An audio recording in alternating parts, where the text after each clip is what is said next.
हम अक्सर कहावतों के तौर पर सुनते हैं पैरों तले जमीन खिसकना। इस तरह की कहावतें जब असल जिंदगी में सच हो जाती हैं तो बदले हुए अप्रत्याशित घटनाक्रम के बारे में भरोसा करना बेहद मुश्किल हो जाता है। एनसीपी चीफ शरद पवार को भी भरोसा नहीं हो रहा है कि महाराष्ट्र की इतनी बड़ी स्टेट मशीनरी के रहते हुए आखिरकार उद्धव सरकार की जमीन कैसे खिसक गई। आखिर किस तरह से देखते ही देखते आंखों के सामने 40 विधायक महाराष्ट्र छोड़कर बड़े ही आसानी से दूसरे राज्यों में चले गए और वहां से सरकार गिराने का नारा बुलंद कर रहे हैं। आखिर किस तरह से स्टेट की पूरी मशीनरी फेल हो जाती है। आखिर किस तरह से नींद में सोता रहता है राज्य सरकार का गृह विभाग। ये बड़ा प्रश्न है और गंभीर भी। क्या राज्य का इंटेलिजेंस सरकार की जगह किसी अन्य पावर के प्रति वफादारी दिखा रहा था, या उसे विधायकों की बगावत के बारे में जानकारी थी और सब कुछ प्लान के तहत हुआ? और क्या इतनी बड़ी बगावत पर राज्य का खुफिया विभाग अपना मुंह जानबूझकर बंद किए रहा?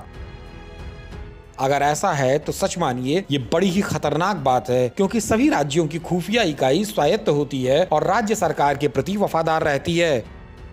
और अगर राज्य की खुफिया विभाग सब कुछ जानते हुए भी खामोश रही, इसका सीधा मतलब है कि एकनाथ शिंदे जिस महाशक्ति के साथ होने का दावा कर रहे हैं वो राज्य सरकार की खुफिया विभाग पर भी काबिज है। और अगर ऐसा वाकई में है तो यह देश के लोकतांत्रिक सिस्टम के लिए बेहद घातक है। और इस मामले में चिंता व्यक्त करते हुए शरद पवार ने जब सवाल खड़े किए तो वो खुद ही निशाने पर आ गए, क्योंकि महाराष्ट्र में चल रही महाविकास आघाड़ी सरकार में जो गृह मंत्रालय का पोर्टफोलियो है वो शुरू से उन्हीं की पार्टी के पास में है। आघाड़ी सरकार में पहले एनसीपी नेता अनिल देशमुख गृह मंत्री हुआ करते थे, जो आजकल ईडी के चक्कर में फंसे जेल की सलाखों में बंद हैं। और उनके पद से हटने के बाद एनसीपी के ही वरिष्ठ नेता दिलीप वालसे को गृह मंत्रालय की कमान मिली हुई है। इसी गृह मंत्रालय के अंडर में आता है इंटेलिजेंस डिपार्टमेंट, जिसकी जिम्मेदारी बनती है कि वो राज्य सरकार को किसी भी खतरे की स्थिति में आगाह करे। लेकिन ये चूक हुई कहां? क्या गृह मंत्री दिलीप वालसे को इस बात की सूचना नहीं थी? और इन्हीं सब बातों को लेकर एनसीपी प्रमुख शरद पवार ने गृह मंत्री दिलीप वालसे और महाराष्ट्र एनसीपी प्रमुख जयंत पाटिल को खूब खरी खोटी सुनाई। कहा यह भी जा रहा है कि पवार ने वालसे और पाटिल से नाराजगी जाहिर करते हुए कहा कि इतनी बड़ी संख्या में विधायक और मंत्री राज्य के बाहर चले जाते हैं और इंटेलिजेंस डिपार्टमेंट सरकार को खबर तक नहीं देता है। यहाँ एक बात और बेहद दिलचस्प है कि राज्य सरकार अपने चुने हुए विधायकों या एमएलसी को राज्य पुलिस की सुरक्षा देती है। इन माननीयों की सुरक्षा में कम से कम 1 या 2 पुलिस के जवान हथियारों के साथ हर समय तैनात रहते हैं। और जब भी ये विधायक प्रदेश के बाहर जाते हैं तो उनकी जिम्मेदारी बनती है तो उनके साथ 24 घंटे चलने वाले राज्य स्पेशल प्रोटेक्शन यूनिट के जवान अपने सीनियर अधिकारियों को इस बात की सूचना देते हैं।